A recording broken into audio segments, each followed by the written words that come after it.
Hello everyone. I just finished watching Frozen 2 in theaters earlier today and I absolutely loved it. Loved it. Before I go any further, let me first say, I love Frozen. I'm not tired of the fame at all for it. I'm really glad to see that it got all the fame that it was getting and all this abundant love that it got from its fans. It's because it really is a great movie. It really is one of Disney's best, and it really is a great animated musical masterpiece. I didn't see this when it was in theaters, and I don't know why I didn't make the time to go see it in the theater, and I wish I did, because it's a great movie. And when I saw it on Blu-ray, I made the mistake of thinking too much about the hype for it and didn't get into it. It was only natural that I saw it again because my sisters were playing it again and again and again, and I would naturally see it again. So when I saw it the second time, I said, yeah, it is a good movie. Yeah, it is good.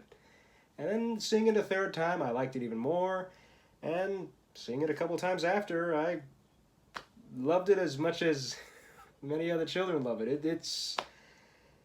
It's not something you watch and then get over with. It stays with you.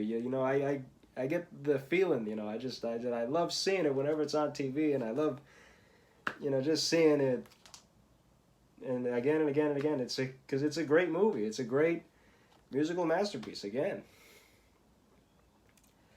I love the sisterhood theme in it, and I love the supporting cast. I love the story as a whole, like how it portrays this theme of sisters who are princesses, and how it portrays the themes of love for one another versus love for family. And I love the humor. I love the songs in it too. The songs were wonderful. And that's what I could say about it. I've already talked a lot about it before in past videos. I even made a video a few years ago saying Frozen 2 might not happen, so don't be anxious. And little I know, Frozen 2 was made, and I just saw it and loved that too. But I'll get to that in a minute. Now, because Frozen made an abundant amount of money in theaters, they've already started making some follow-ups to Frozen, such as the Frozen short film, Frozen Fever, that was made 2 years later, that served as a companion to the Cinderella remake when it was released in theaters. So when I saw Frozen Fever in theaters, I clearly noticed that the children were more excited for Frozen Fever than for Cinderella, as was I. And I absolutely loved Frozen Fever. I thought it was a really great, fun short film that continued where Frozen left off. And the Cinderella movie that came afterwards was cute and fun, but Frozen Fever was a lot more heavy in my mind. And that's why I bought the short films.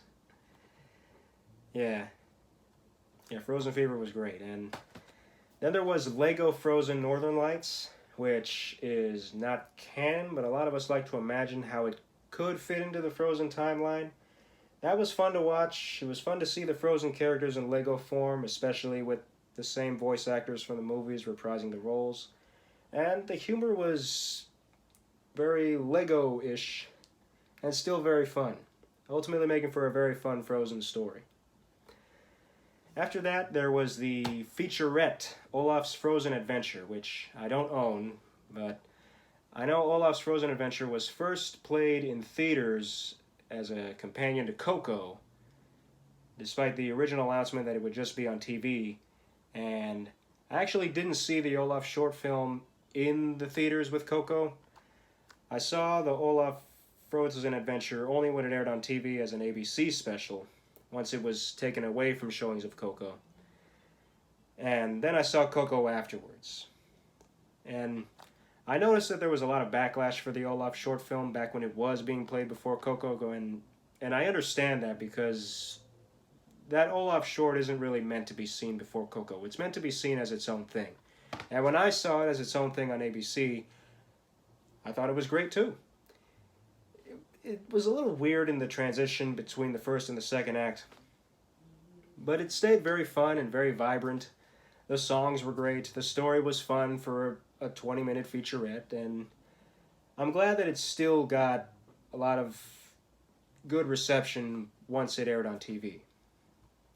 As for the character himself, Olaf, I think he is a very fun character. And I hear some adults complain that he's too annoying, but you never hear children say that. So I'm glad that children really appreciate Olaf, because Olaf is a very funny supporting character that adds vibrance to the Frozen stories.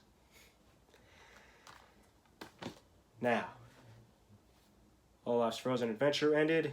2 years later, this year, Frozen 2 has finally been made. It took 6 years between Frozen and Frozen 2 for us to finally see Frozen 2, and that goes to show that the writers were paying attention to the development of this story and how to make it as great as it was. I mean, at first, and it's kind of obvious to see that with the amount of money Frozen made at box office and in Blu-ray sales, that the studio would decide to make a sequel to bring more money in. But it's not reflected on screen. It doesn't feel at all like a cash grab when you see Frozen 2. It definitely feels still like a really great story. And I'm glad I saw it. And, I'm glad that the writers, directors, and voice actors didn't join this just to make money, that they really cared about this story enough to make this movie as grand as it was. I was worried going into Frozen 2. I was worried that it could be just a cash grab, or worried that it would give into a lot of the biased culture stuff that we've been seeing around the media. I'm glad that it didn't do either of that. I'm glad that the writers knew exactly how to advance the Frozen timeline and how to still make it appeal to children and how to still make families enjoy this picture, how to entertain the families with a continuation of the Frozen timeline.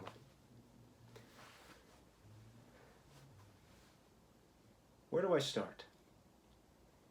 In the beginning, we see that everyone's older now. Anna's older, Elsa's older, Kristoff is older, even Olaf has become more mature as a character. And all that was fun. And when it starts, we see Elsa hearing signs in her head that are being received from somewhere beyond the kingdom. And she realizes that she needs to save the kingdom in a way by traveling to find where these signs are coming from. And since Anna cares so much about her older sister, she doesn't want Elsa to reject her help, and Anna still joins Elsa on this trip. Kristoff, Sven, and Olaf still join them as well. And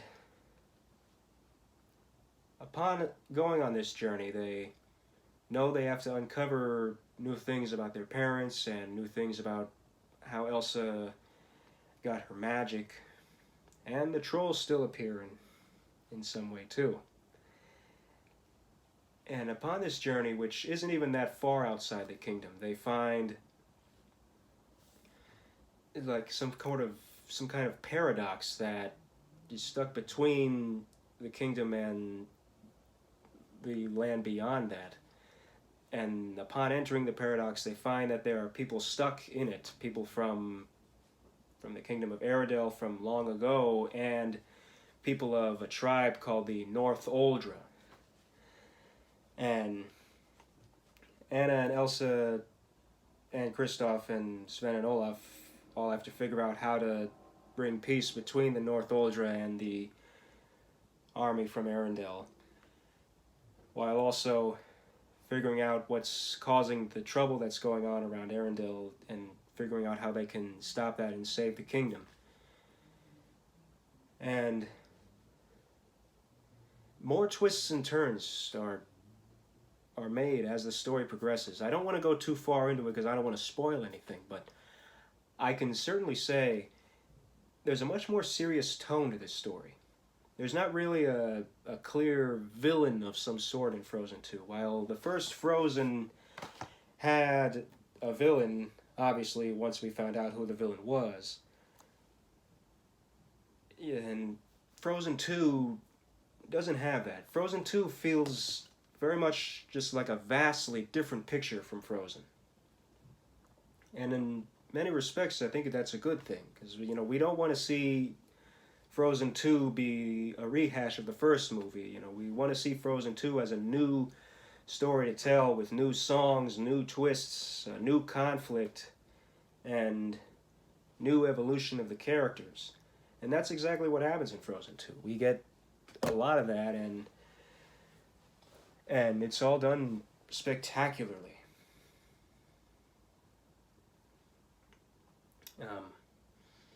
The songs, all the new songs in Frozen 2, they're all wonderful, and I like that it took this serious tone for the sequel.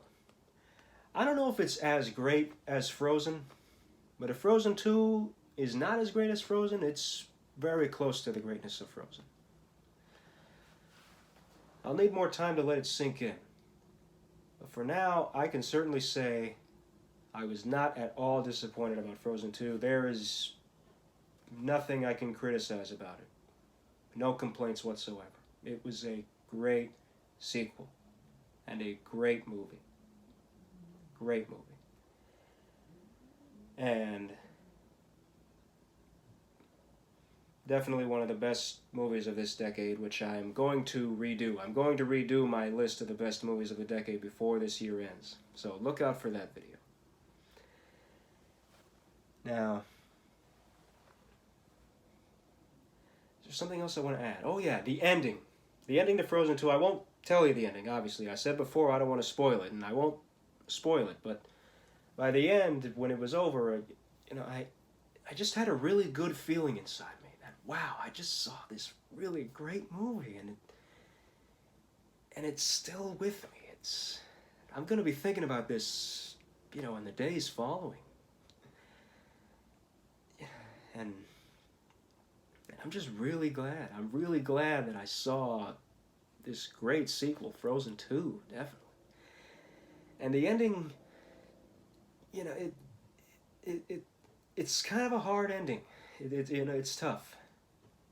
But the writers portrayed that ending so well, that I feel accepting of it. And I'm accepting of the maturity that the ending took. And for that, I love it. I loved it, loved it, loved it.